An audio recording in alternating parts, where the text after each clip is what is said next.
Assalamualaikum warahmatullahi wabarakatuh. Saya Ciwanto, staf pengajar dari Fakultas Kesehatan Universitas Muhammadiyah Pringseu. Pada kesempatan kali ini kita akan membahas materi-materi yang ada di mata kuliah keperawatan perioperatif. Di kesempatan yang pertama ini saya akan menjelaskan konsep dasar dari keperawatan perioperatif. Apa sih itu keperawatan perioperatif? Ya. Perawatan perioperatif ini adalah kaitan antara fungsi dari perawat itu sendiri dengan pasien yang mengalami pembedahan. Dan pada keperawatan perioperatif itu ada 3 fase, 3 tahap, yaitu yang pertama adalah praoperatif, kemudian intraoperatif, dan pasca operatif. Tahapan-tahapan keperawatan perioperatif itu yang pertama kita akan bahas tentang praoperatif. Apa itu praoperatif? Praoperatif itu adalah kondisi di mana pasien dinyatakan untuk dilakukan pembedahan hingga pasien itu berakhir di meja pembedahan.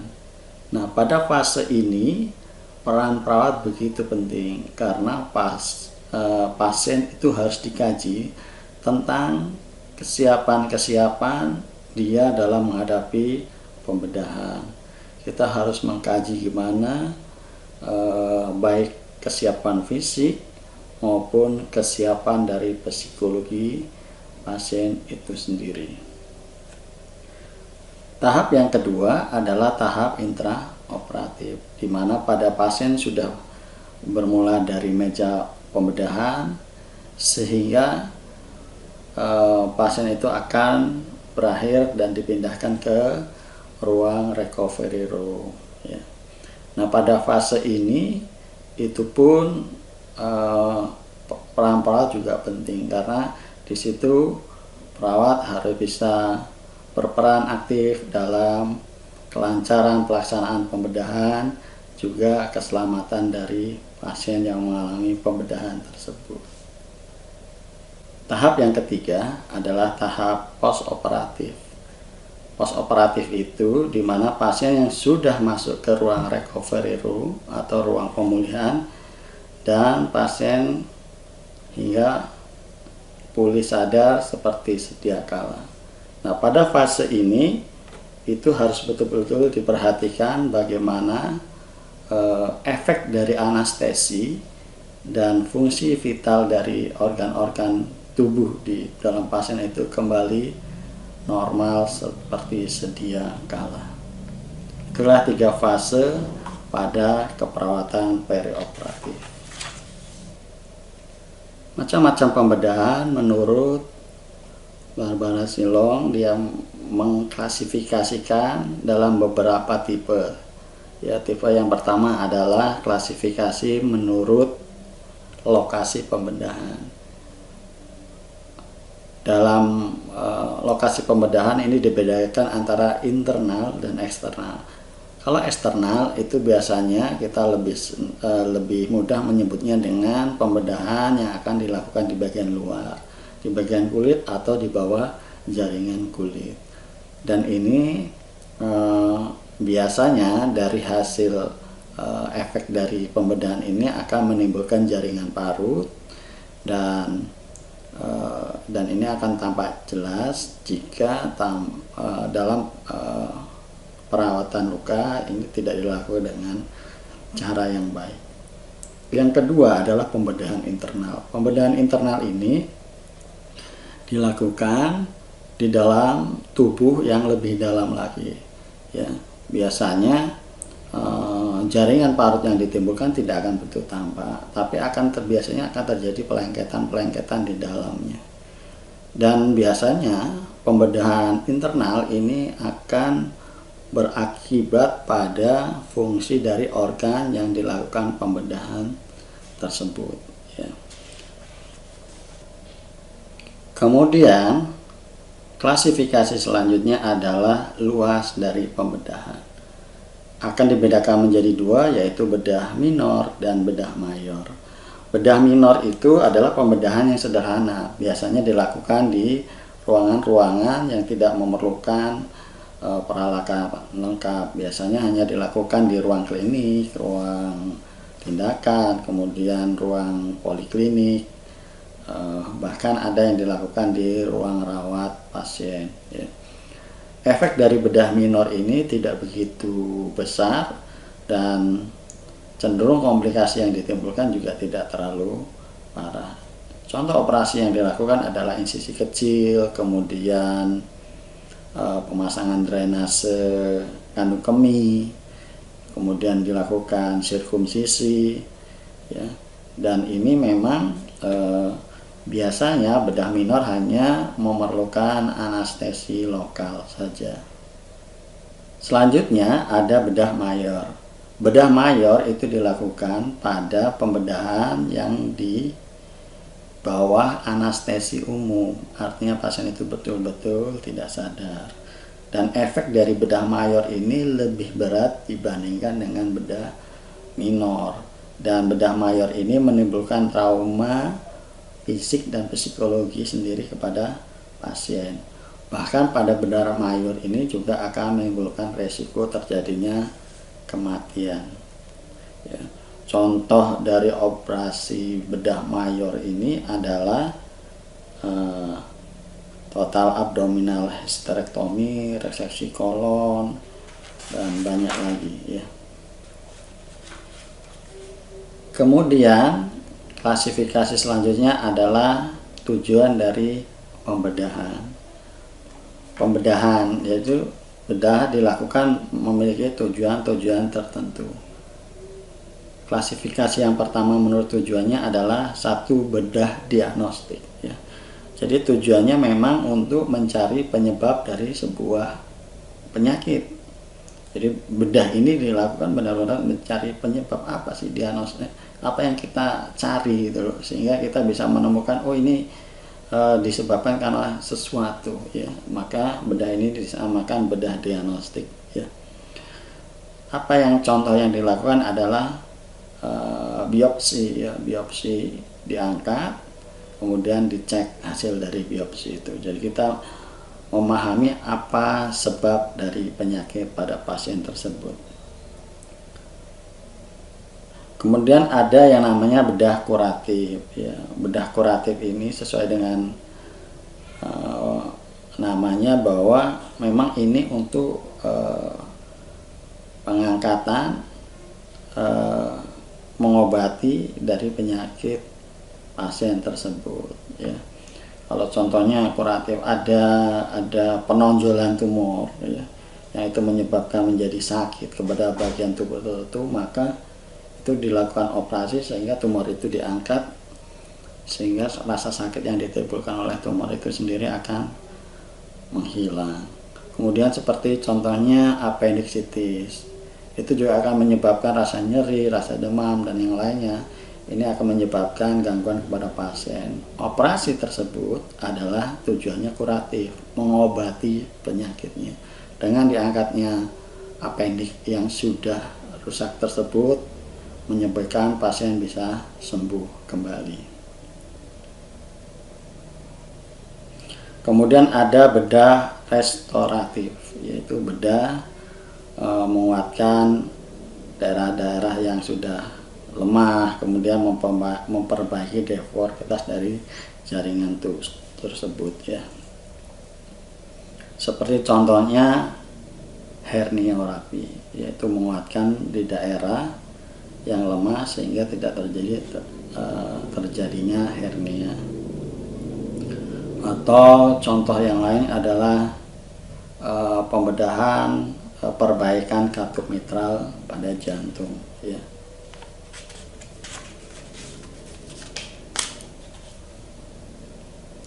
Kemudian ada yang keempat adalah bedah reparatif. Bedah reparatif ini adalah perbaikan, ya. Contohnya kalau ada jaringan tubuh yang rusak, itu perlu perbaikan, maka itu tujuan dari bedah reparatif. Kalau kita lihat pada pasien-pasien dengan luka bedah, dengan luka sebagai contoh pada pasien diabetes mellitus yang mengalami luka yang busuk, luka yang rusak, dan ini tetap harus kita perbaiki dengan pembedahan ya, sehingga jaringan-jaringan yang rusak, yang jaringan-jaringan yang mati itu tidak menghalangi terjadinya perbaikan dari pertumbuhan jaringan untuk memperbaiki fungsi dari luka tersebut ya. Kemudian ada yang dinamakan dengan bedah rekonstruktif atau bedah kosmetik.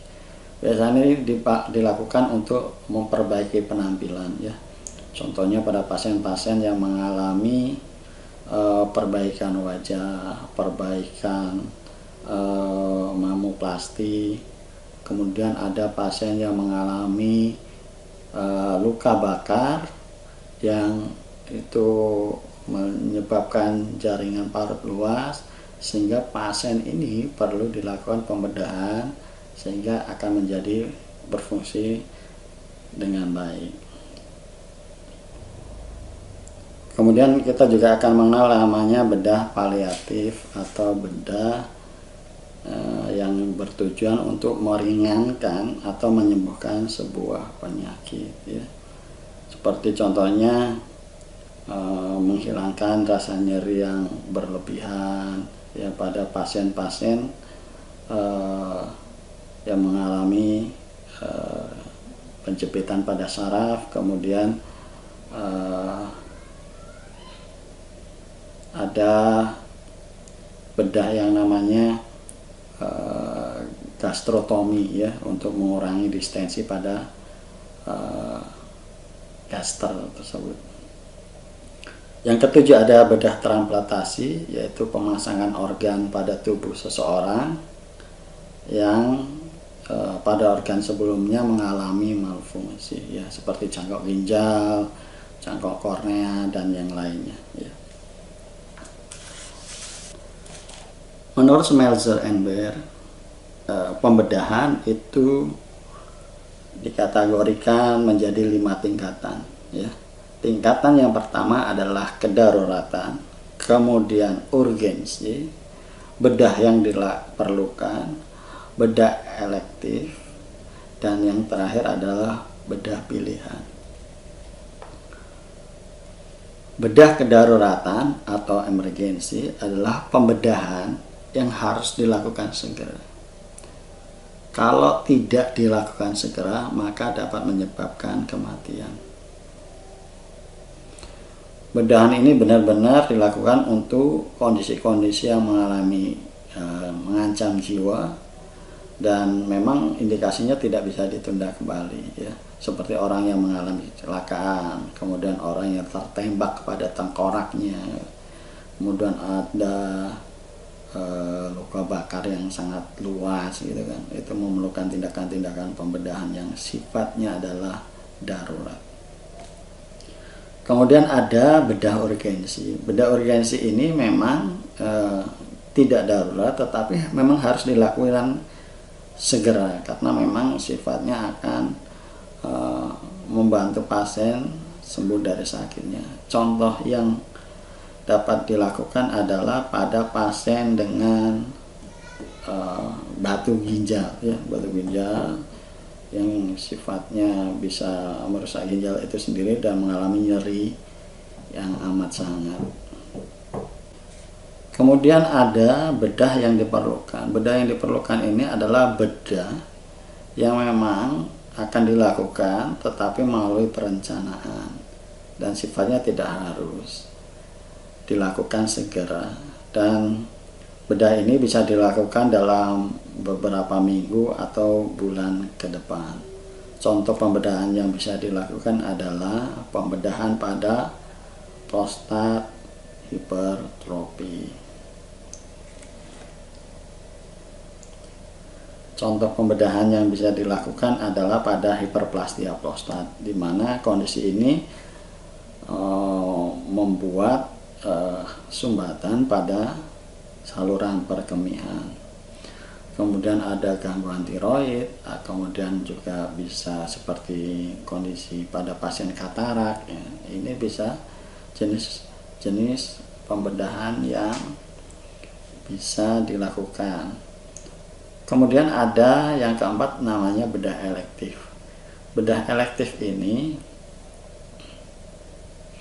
adalah bedah yang memang diperlukan tetapi tidak membahayakan jika memang tidak dilakukan gitu, seperti perbaikan dari hernia sederhana, perbaikan skar, perbaikan dari organ intim wanita gitu kan. Dan memang kalau ini diperlukan, tetapi kalau tidak dilakukan pun tidak akan menyebabkan bahaya pada pasien tersebut ya. Yang terakhir adalah bedah pilihan. Bedah pilihan adalah bedah yang memang dipilih oleh pasien itu sendiri ya. Contohnya pada pasien-pasien dengan bedah kosmetik yang dia menginginkan pembedahan untuk kecantikannya, penampilannya, sehingga memang ini dipilih secara pribadi oleh pasien tersebut. Prosedur pembedahan. Dalam prosedur pembedahan itu kita akan mengenal beberapa istilah-istilah yang itu akan muncul di akhir kata sebuah diagnosis ya. Istilah pertama yang bisa kita temukan adalah ektomi. Ektomi itu artinya pengangkatan organ atau kelenjar. Sebagai contoh adalah prostatektomi. Artinya pembedahan itu adalah mengangkat jaringan prostat. Kemudian adalah prostatek vestibular font. Kemudian kita akan mengenal namanya prostate. Kemudian kita akan mengenal juga yang namanya prostatovestibulotomi, yaitu prosedur pembedahan untuk pengangkatan kelenjar prostat dan vestibula seminalis. Dan masih banyak yang bisa Anda pahami tentang, dan masih banyak istilah-istilah yang lain yang diakhiri dengan istilah ektomi. Kemudian istilah yang bisa kita temukan adalah rapi ya. Rapi itu artinya menjahit atau memperbaiki. Istilah yang selanjutnya yang bisa kita temukan adalah rapi. Rapi itu artinya menjahit ya. Kalau seperti herniorapi artinya menjahit atau perbaikan pada gangguan di hernia ya. Kemudian kita juga akan menemukan istilah pada ostom. Kemudian juga kita akan menemukan istilah yang namanya ostomi. Ostomi itu artinya membuat lubang ya. Kalau tracheostomi artinya membuat lubang di daerah trachea ya. Kemudian kolostomi artinya membuat sebuah lubang baru pada fungsi dari kelenjar kolon itu sendiri. Kemudian kita juga akan yang namanya otomi. Otomi itu artinya memotong ya. Otomi itu artinya. Kemudian istilah yang kita bisa temukan adalah otomi. Otomi itu adalah istilah memotong ya, memotong. Kalau episiotomi artinya memotong pada daerah perineum ya, pada daerah vulva itu dipotong, namanya episiotomi. Kemudian ada yang namanya amniotomi. Amniotomi itu adalah insisi pada selaput amnion, sehingga untuk memudahkan dalam proses persalinan. Istilah plasti juga kita akan temukan pada diagnosis pembedahan. Plasti itu artinya perbaikan ya, perbaikan. Laringoplasti itu perbaikan bedah pada daerah laring. Tracheoplasti itu pembedahan pada daerah, perbaikan pembedahan pada daerah trachea. Dan terakhir yang istilah yang bisa kita temukan pada pembedahan adalah skopi ya. Amnioskopi artinya itu skop. Istilah selanjutnya adalah skopi. Skopi itu artinya melihat pada daerah yang dituju. Amnioskopi artinya untuk melihat, memeriksa visual janin pada cairan amnion. Apa sih peran perawat di ruang operasi? Ya. Peran perawat ini di dalam kamar operasi ini juga ada faktor-faktor yang menentukan. Faktor yang pertama yaitu tentang pengalaman. Tidak bisa dipungkiri bahwa pengalaman selama terlibat dalam beberapa kali pembedahan, melihat, membantu, kemudian itu juga akan, faktor yang pertama yang bisa kita lihat adalah pengalaman. Pengalaman terlibat banyak dalam pembedahan, kemudian pengalaman dalam menjalankan beberapa tugas, pengalaman melihat beberapa kali pembedahan, semua jenis pembedahan, hingga memiliki pengalaman yang begitu banyak, itu juga akan mempengaruhi dalam proses pembedahan. Pada akhirnya keberhasilan itu juga ditentukan oleh berapa banyak pengalaman yang dimiliki oleh para tim bedah.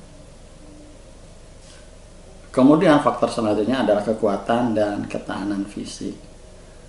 Yang perlu kita ketahui bahwa ada beberapa tindakan-tindakan pembedahan yang memerlukan waktu sangat panjang, ya. Sehingga ketahanan, kekuatan fisik ini benar-benar diperlukan, sehingga tidak mungkinlah kita akan menjalankan suatu pembedahan yang waktunya begitu lama tidak diikuti dengan kondisi fisik yang baik dari para tim pembedah. Faktor selanjutnya adalah keterampilan. Keterampilan apa yang harus dimiliki oleh perawat adalah satu, keterampilan psikomotor. Kemudian ada pengalaman manual. Bahkan pengalaman interpersonal itu juga diperlukan pada perawat kamar bedah, sehingga dia mampu untuk selalu berhubungan, berkomunikasi kepada semua tim yang ada di dalam tim pembedahan. Faktor selanjutnya adalah sifat profesional. Nah, sifat profesional ini digambarkan seperti ini. Dalam sebuah proses pembedahan, tentunya kesulitan, kerumitan, bahkan waktu yang lama itu akan menyebabkan kesalahan-kesalahan yang bisa saja terjadi. Dan seorang perawat yang profesional, dia bisa menempatkan diri bahwa kalau memang dalam melaksanakan tugasnya melakukan kesalahan, keteledoran, itu siap ditegur dalam memperbaiki dirinya. Yang terakhir, faktor terakhir adalah faktor pengetahuan. Faktor yang terakhir adalah faktor pengetahuan, di mana perawat juga harus memiliki pengetahuan secara baik tentang prosedur tetap. Dia juga harus memahami tentang prosedur-prosedur di setiap ruangan bedah, sehingga dapat melakukan kompetensinya dengan baik. Demikianlah pengantar dari keperawatan perioperatif. Pada kesempatan selanjutnya kita akan membahas tentang dampak dari pembedahan, kemudian kita akan perlu mengkaji pada pasien yang akan dilakukan pembedahan. Terima kasih, saya Ri. Wassalamualaikum warahmatullahi wabarakatuh.